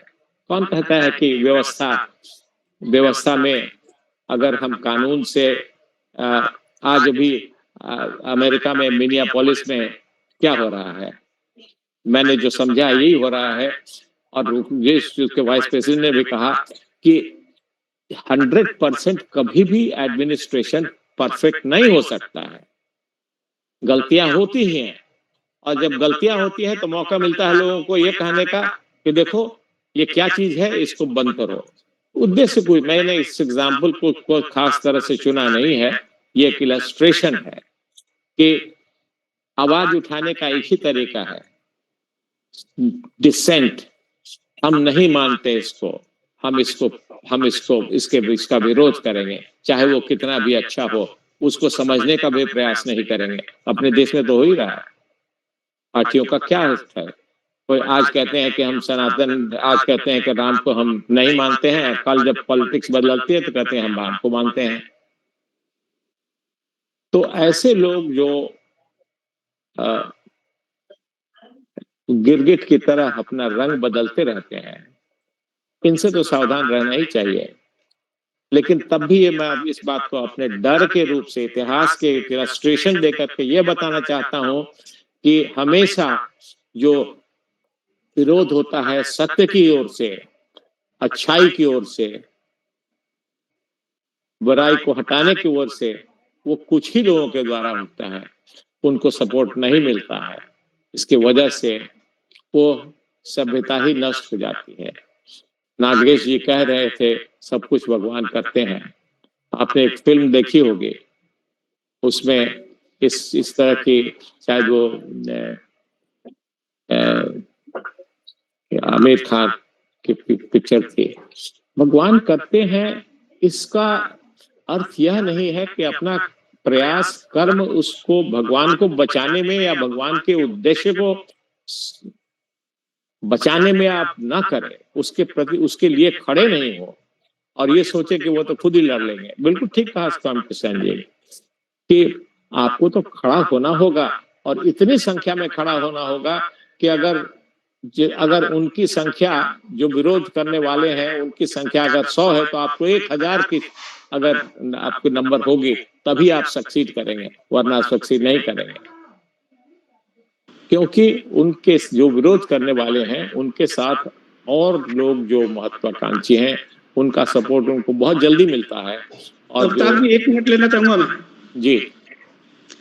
ये बहुत अच्छी बात अभी आपने कही है, और ये देखा जाए तो एक रणनीतिक चिंतन है।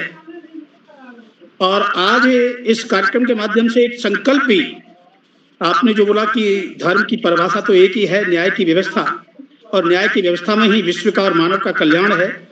और जो इस सत्य को समझने वाले तत्वदर्शी लोग हैं वो बहुत कम लोग होते हैं, होते हैं, और उनको समर्थन की आवश्यकता है। तो आज इसी दृष्टि से एक संकल्प अगर इस कार्यक्रम में अवतार जी कराएं, सर्वसम्मति से हो, तो बहुत बड़ा मैसेज यहाँ से जा सकता है। क्योंकि यहाँ जुड़े हुए जो व्यक्ति हैं वो एक व्यक्ति नहीं है, वो अपने आप में एक संस्थान है। जैसे देखिए Shri Krishnanand ji, with due respect I have to submit कि ये ऐसी चीज नहीं है कि overnight you can bring about a change.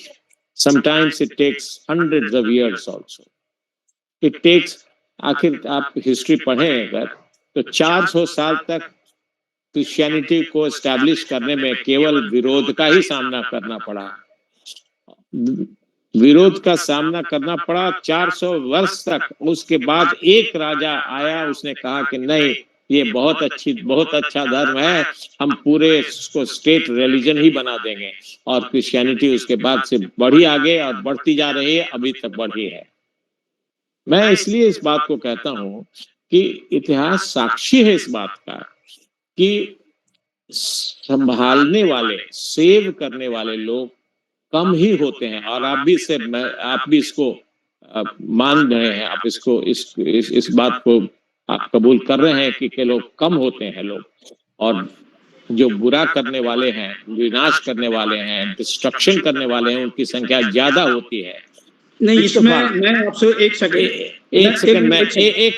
Second अभी आपके साथ एक ऐसा लीडर है जो सक्षम है उसका एडवांटेज लेने के लिए। देखिए, बुद्ध ने भी, जो राजाएं हैं, राजाओं से उनका समर्थन अगर नहीं मिलता तो बुद्ध का भी जो प्रवचन है वो विश्व में नहीं फैलता। वही शंकराचार्य जी का था, उन्होंने भी वही किया। जी हाँ, बिल्कुल। तो और आज भी इसकी आवश्यकता है, आज जैसे योद्धाओं की आवश्यकता है वर्तमान संकट को। लेकिन ये ओवरनाइट नहीं हो सकता। आपको यहाँ के लोगों का मन बदलने के लिए पहले आप संवाद करना होगा। राम लक्ष्मण 2 ही थे जो गए थे वनवास, तो पूरी अयोध्या नहीं गई थी, लेकिन विश्वामित्र ने उनको तैयार किया था, लीडर्स को। जी हाँ, बिल्कुल। लीडरशिप डेवलपमेंट की आवश्यकता है। और मैं ये समझता हूँ कि प्रशासनिक कितने लीडर्स हमारे पास बैठे हैं आज। देखिए, प्रशासनिक जिनको आप प्रशासनिक लीडर समझते हैं वो लेड लोग हैं, वो लीडर्स नहीं है। जब उनको चिराग मिलता है, जब उनको ज्ञान का, गीता का चिराग मिलता है, वही अर्जुन जो अशांत, भयभीत, हम सब अर्जुन। जो इसमें दो मत हो ही नहीं सकता। बहुत अच्छा प्रोग्राम हुआ, बहुत अच्छा चर्चा हुआ। हम एक बात केवल यही कहेंगे कि आज हम लोगों ने भगवान के दर्शन, भगवान के शक्ति को महसूस किया और उसको पहचाना। और हम लोग कई मतलब कितने तरह की बातें और कितने तरह की धर्म की बात में फंसते चले जा रहे हैं, लेकिन आज हमें आज के प्रोग्राम से ये सीखना है कि भगवान में बहुत शक्ति है, भगवान में बहुत अच्छा पराक्रम और बहुत अच्छा ताकत है। और उस शक्ति और ताकत का उपयोग करके हम बुरा को बुरा बोलना सीखें। हमको यदि लाभ होता है बुरे आदमी के साथ रह के, तो हम रामकृष्ण जी के साथ बैठ करके हम कृष्ण भगवान की बात कर लेते हैं बहुत अच्छा से, और उधर दुराचारी के साथ बैठ करके हम घूस भी ले लेते हैं, शराब भी पी लेते हैं, जुआ भी खेल लेते हैं। तो हम दोनों तरफ को मिला करके नहीं चल सकते। तो आज के ज्ञान से हम लोगों को यही मिला कि भगवान एक है, और हमारे कृष्ण भगवान में, हमारे हिंदू धर्म में बहुत ताकत है और सर्व धर्म में ताकत है। और उस धर्म का आभास करके बुरे को बुरा बोलिए, बुरे का विरोध कीजिए, अच्छा कहिए, और हम जिस चीज को चर्चा करेंगे और अविरल बात करके चले जाएंगे। लेकिन एक दो कर्म ऐसा जरूर करिए, जैसे हम अपने क्लास में आईएएस को सिखाते हैं, एक काम आप ऐसा करो जो दुनिया में कोई नहीं करता हो, और एक एक काम मैं हर दिन ऐसा करता हूं जो दुनिया में कोई नहीं करता है। तो और हमारे AK सिन्हा साहब, चीफ सेक्रेटरी साहब ने कहा कि क्या अमिताभ जो काम कर देते हैं वो दूसरा नहीं कर पाता।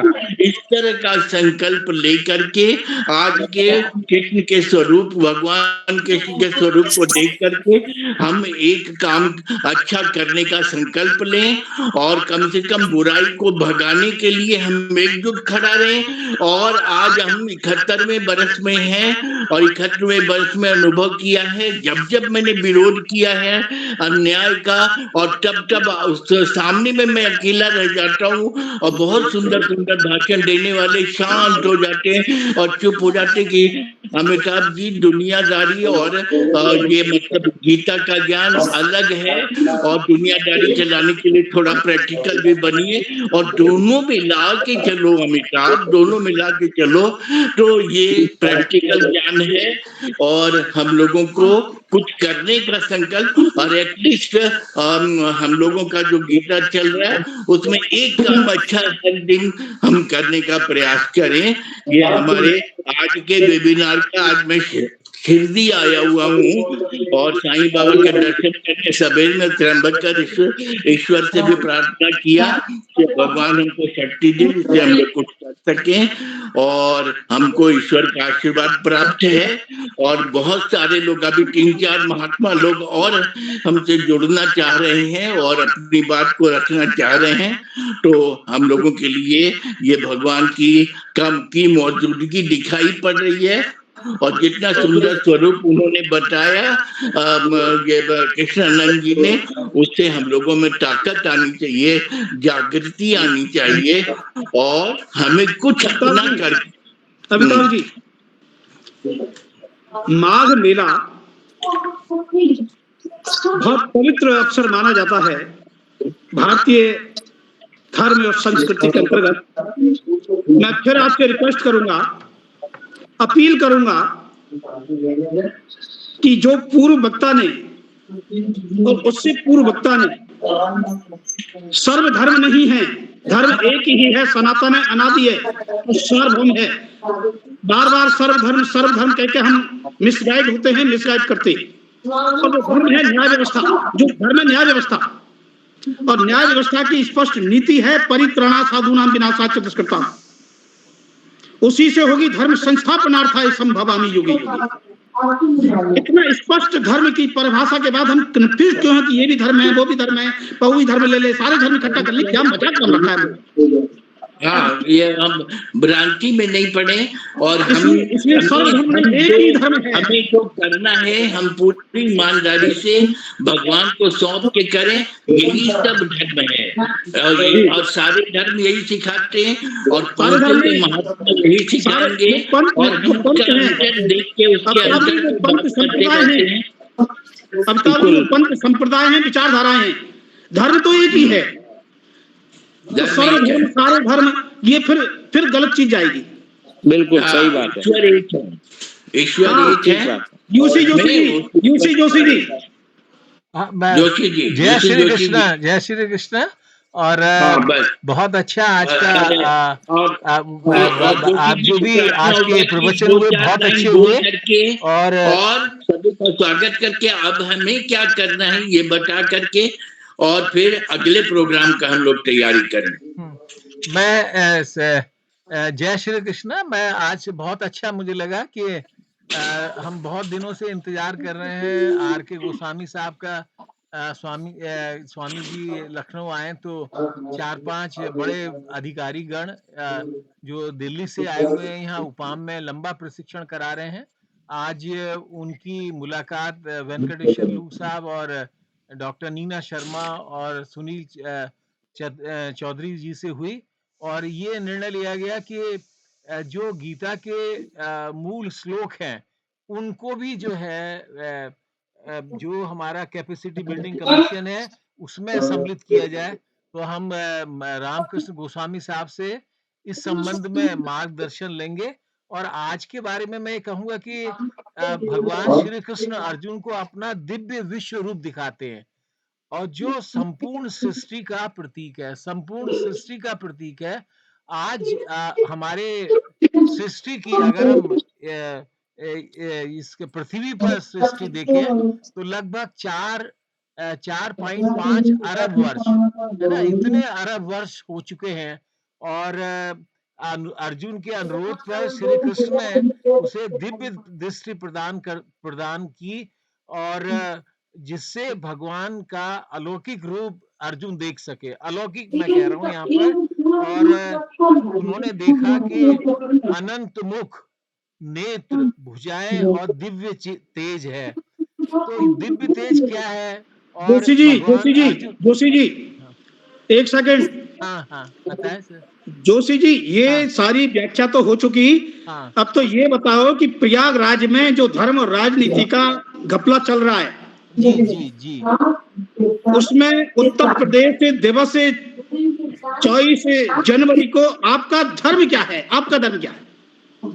मैं धर्म का, जो विद्वान लोग हैं या जिन्हें धर्म का ज्ञान है वो धर्म के साथ खड़े हो और धर्म तो एक ही है ना, सनातन। और जितने भी दुष्ट लोग हैं उनको दंड, और जो साधु लोग हैं उनको सदगति देना और आगे चलाना।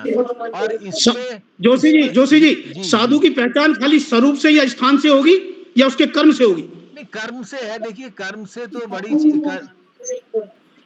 ये कर्म ही जो है सब कुछ है। और गीता क्या है कि हर एक्शन का रिएक्शन है। आप जैसा करेंगे, तो जैसे भगवान श्री कृष्ण ने 11वें अध्याय में कहा कि जो दुष्ट लोग हैं या जो साधु नहीं है, जो उनका तो विनाश ऑलरेडी हो चुका है, केवल निमित्त मात्र में आपको आगे आना है। तो मैं स्वामी जी जोशी जी को आगे आना है। सर से जोशी कहूंगा जी, आपको आगे आना है जी बिना साथ के पुष्करपान के लिए। जी जी, बिल्कुल बिल्कुल सर। और मैं आपका बहुत तत्परता से इंतजार कर रहा हूँ लखनऊ में कि आप आए तो जो जो हमारे सिटी का काम है। देखिए, हर एक आदमी, हम लोग जो है आज वेंकटेशन लूप साहब के मार्गदर्शन में प्रशिक्षण में लगे हुए हैं। और वो जो कर्म योग का प्रशिक्षण है, वो उसका जो सूत्र है या वो कहाँ से है? गीता से ही है। तो हमारा सबका कर्तव्य है कि अपने जो हमें मैं इस समय भी भारत सरकार के department of personal and training से जुड़ा हुआ हूँ। तो उसमें मैं चाहूंगा कि बहुत से प्रशिक्षण हैं जिनका इंटायर रूप से बदलना है। जब हम गवर्नेंस में जो लोग लगे हुए हैं, उनको अगर गीता के मूल ज्ञान से जोड़ेंगे, तभी वो सिटीजन सेंट्रिक मानव कल्याण के लिए कार्यक्रम कर पाएंगे। तो स्वामी जी, अभी इतना ही कहूंगा कि मानव कल्याण के लिए जो एडमिनिस्ट्रेशन है उत्तर प्रदेश शासन का, उसमें आपके मार्गदर्शन की आवश्यकता है। धन्यवाद। जय श्री कृष्ण। बहुत अच्छा। और हिमांशु शेखर जी बोल रहे हैं पूना से, वो रीजनल मैनेजर हैं यूनियन बैंक के। हिमांशु शेखर, आपने हैंड रेज किया, आप जल्दी से अपनी बात बता दें। जय श्री कृष्ण। स्वामी जी के चरणों में सादर प्रणाम। आज मैं कुछ देर तक ये आप लोगों के विद्वज्जनों की वार्ता सुन नहीं पाया, लेकिन मेरे मन में एक जो भ्रांति है, मैं स्वामी जी से उसका निराकरण चाहता हूँ। और आज समय नहीं हो तो अगले बार कभी रखें। जैसे हिंदू जो हम लोग बचपन से सुनते आ रहे हैं, मानते आ रहे हैं धर्म है, जिसको ठीक है सनातन धर्म का एक सनातन धर्म सुनते हैं, लेकिन ये प्रायः सुनने में आता है कि हिंदू धर्म के 4 हमारे जगत गुरु हैं, या हिंदू धर्म के महाकाव्य जिसपे हम लोग गीता पे चर्चा कर रहे हैं, हिंदू धर्म का महाकाव्य गीता है या रामायण है। तो वहां हर जगह हम धर्म ही सुनते आ रहे हैं। ठीक, हम एक मिनट के लिए एक मान भी लेते हैं कि हाँ ये पुराने लोग गलत कहते आ रहे हैं या जो हमको बताया गया गलत है, लेकिन कई ग्रंथों में भी मैंने पढ़ा है कि हिंदू धर्म में ये कहा गया। तो वहां मैं चाहता हूँ कि थोड़ा सा उस पर प्रकाश डाल के स्वामी जी हमारी भ्रांति को दूर करे। ठीक है, मैं ये मानता हूँ कि धर्म सनातन ही है, लेकिन हर जगह सनातन और हिंदू क्या पर्याय है एक दूसरे के, या हिंदू धर्म में बिल्कुल ही हिंदू संप्रदाय एक अलग है? हम ये मैं आपको क्लियर कर दूं। जी, बहुत बहुत धन्यवाद स्वामी जी। बोल बताएं। कई बार चर्चा हुई, आज भी चर्चा हुई, आपने बहुत अच्छा प्रश्न किया, ये बहुत जरूरी था। हिंदू धर्म ऐतिहासिक और सांस्कृतिक दृष्टि से भारत की परिस्थितियों के आधार पर रखा गया है। भगवत गीता में भी हिंदू शब्द का कहीं प्रयोग नहीं है। और एक श्लोक जो है, यदा यदा ही धर्मस्य ग्लानिर्भवति भारत है, अर्थात जब जब विश्व के अंदर, खाली अब भारत की बात नहीं है, जब जब धर्म की हानि और अधर्म की वृद्धि होती है, तो धर्म की हानि क्या है, तो सनातन की हानि क्या है? तो वो हानि है जब सज्जन जो मानव वृत्ति के लोग हैं उनको संरक्षण नहीं मिलता, वो अकेले पड़ जाते, उनके साथ कोई खड़ा नहीं होता। ये धर्म का संकट है। और दुष्ट लोग सत्ता प्राप्त कर लेते, झूठ छल कपट से शासन में आ जाते हैं। आज ही वही हो रहा है। और हम लोग खाली इधर उधर की बातें करके धर्म मान लेते हैं, स्वधर्म मान लेते हैं। बड़ा विचित्र बात है। बिल्कुल सही।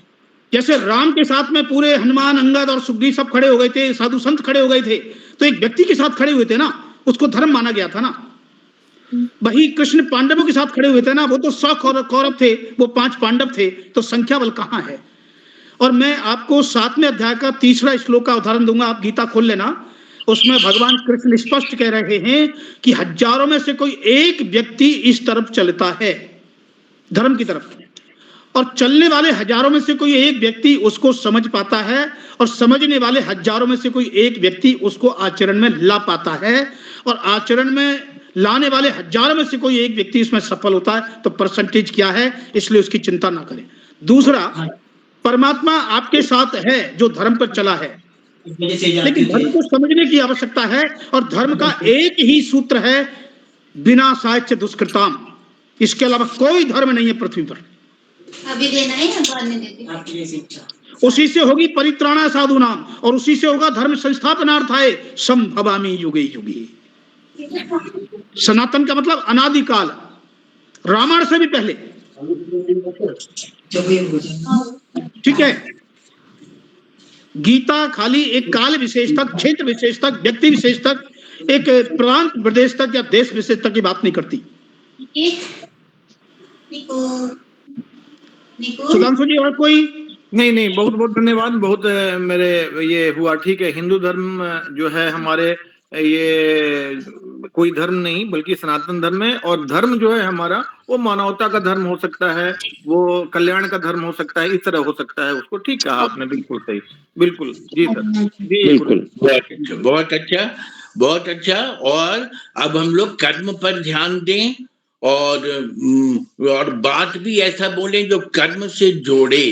हमने ऐसा, हम एकदम अपनी क्लास में एकदम सबको कर्म प्रेरित करते हैं, और वो लोग आकर के हमसे पूछते हैं, अमिताभ जी आप ऐसे बोलते हो, लेकिन जब प्रैक्टिकल दुनिया में जाते हैं तो हमको सपोर्ट करने वाला कोई नहीं मिलता। लोग बोलते हैं हमारी संस्कृति को खराब कर रहा है। अरे लेना देना बहुत प्रैक्टिकल काम है, आजकल के लिए साधारण काम है, उससे भगवान भी खुश होते हैं। बहुत अच्छा, घूस लिया करो, चाय शराब पिया करो, ऐसे हमको एकदम बता। तो हम उस समय क्या करें, हम अभी प्रशिक्षण लाइन में आए, हम तो सीए लाइन के आदमी थे, तो हम तो अपना ज्वाइंट डायरेक्टर फिनांस में थे, और तो उस समय हमने उसको छोड़ करके ट्रेनिंग लाइन में या प्रशिक्षण में दिया। तो हम जब प्रैक्टिकल फील्ड में लड़ने जाते हैं तो हर बहुत तरह के दुश्मनों का सामना करना पड़ता है।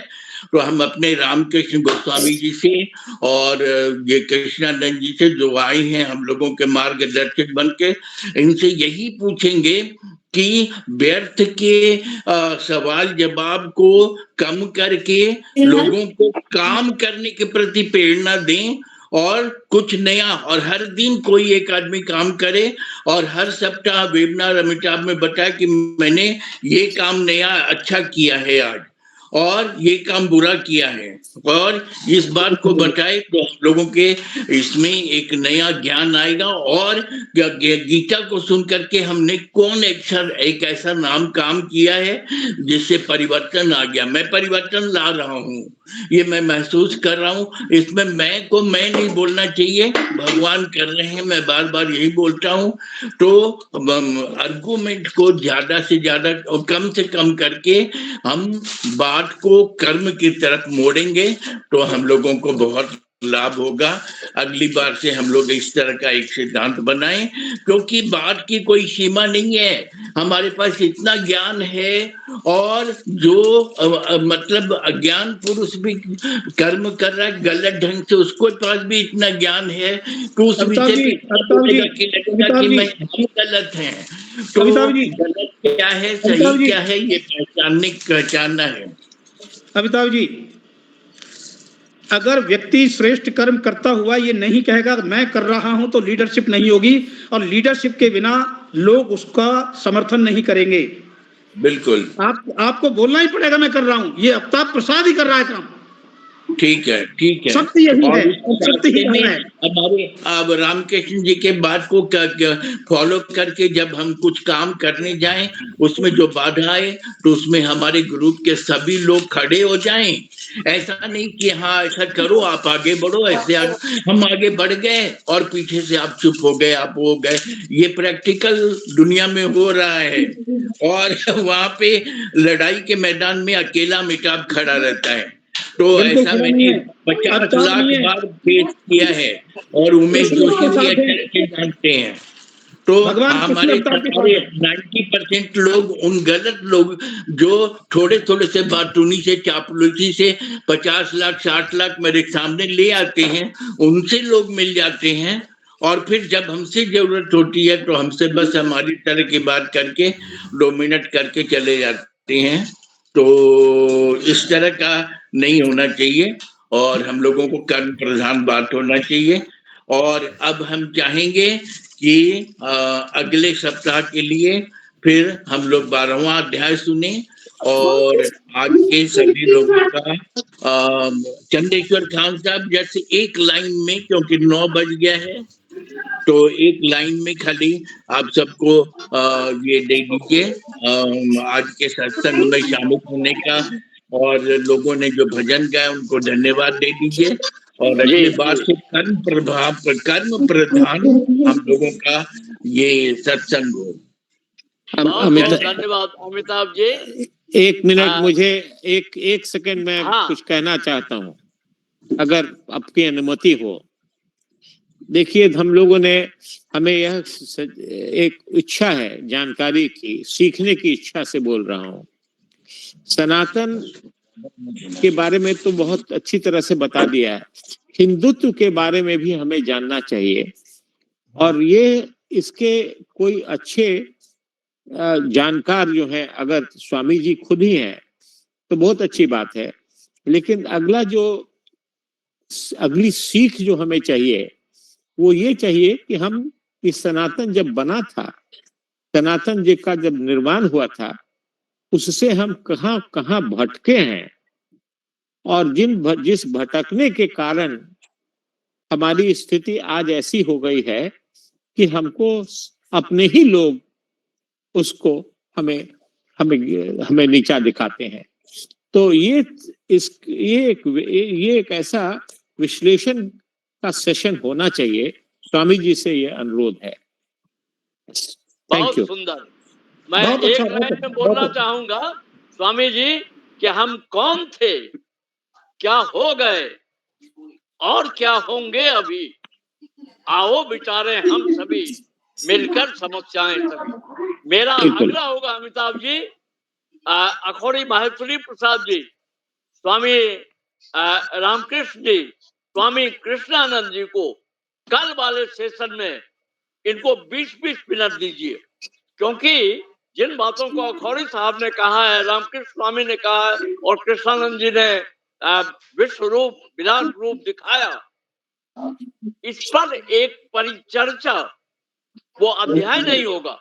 हम लोग भगवान की कृपा है कि उधर बढ़ रहे हैं और रिकॉर्डिंग हुई है अखौरी साहब के बातों को और रामकृष्ण जी की बातों को, स्वामी रामकृष्ण की बातों को, और कृष्णानंद जी ने तो पूरा बहुत बढ़िया से बताया।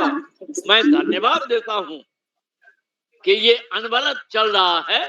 ईश्वर इसी तरह से कृपा करें कि हम गीत संगीत कृष्ण के गीत को सुने और महाभारत जैसे जीवन में उस गीत को गुनगुनाते हुए कर्म करें। यहाँ आए हुए जितने लोग अभी तक हैं, सब में वो अग्नि है, वो ऊर्जा है, वो क्षमता है, तभी हम यहाँ बैठे हुए हैं। आप सबों का हार्दिक वंदन, अभिनंदन, प्रार्थना से लेकर के प्रवचन और आह्वान तक अखौरी साहब ने कुछ मूलभूत बातों को रखा है। क्योंकि आप ये देखेंगे कि यदि मूल चीजों की चर्चा में हम नहीं जाएंगे, हो सकता है कि सब चीज का जवाब हमें नहीं मिले, लेकिन एक कोर्स ऑफ एक्शन, कि जैसे लीडरशिप की बात आई, जब काम अच्छा हो जाए, तो मैंने लीडरशिप में सिद्धांत दिया है, काम अच्छा हो गया तो बोलिए कि हम लोगों ने किया, और गलती हो जाए तो जो लीडर है वो बोले कि ये मुझसे हुआ।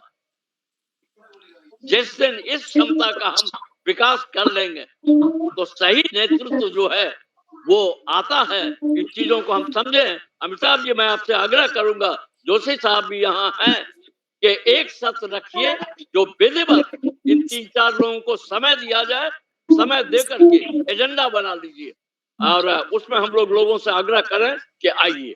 बहुत बहुत धन्यवाद।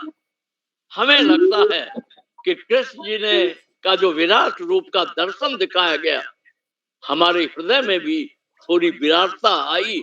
उसी विराटता के भाव को प्रकट करते हुए ये अल्पमति आप सभी विद्वानों को प्रणाम करता है, धन्यवाद देता है, अभिवादन करता है और एक प्यार भरी आशा कल के लिए कि अच्छाई को यदि साथ लेंगे तो अच्छा होगा, और यदि चापलूसी में पड़ेंगे कहीं ऐसा ना हो। स्वामी जी, क्या जो बहुत सारे लोग जो गीता की बात कर रहे हैं, रामायण की बात कर रहे हैं, इसलिए कि एक बड़ा लीडर उसकी बात कर रहा है। यदि वो लीडर कहीं बदलेगा तो वही लोग जो अभी बात कर रहे हैं, क्योंकि ये विगत काल में देखा गया, वो बदल जाएंगे।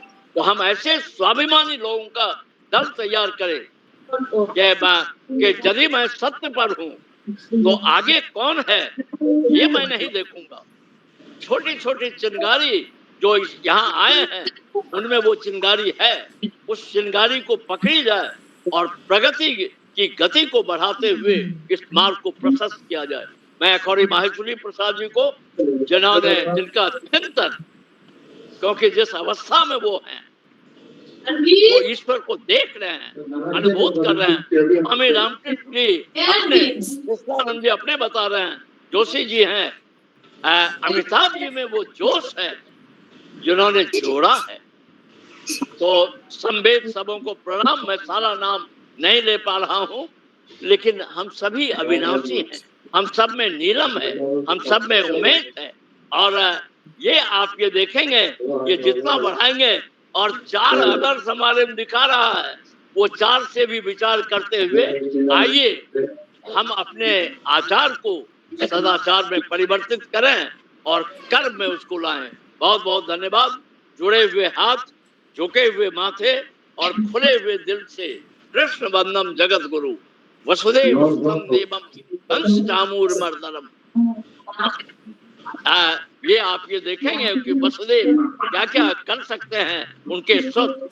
और मुझे ऐसा लगता है कि आनंद को आने दीजिए,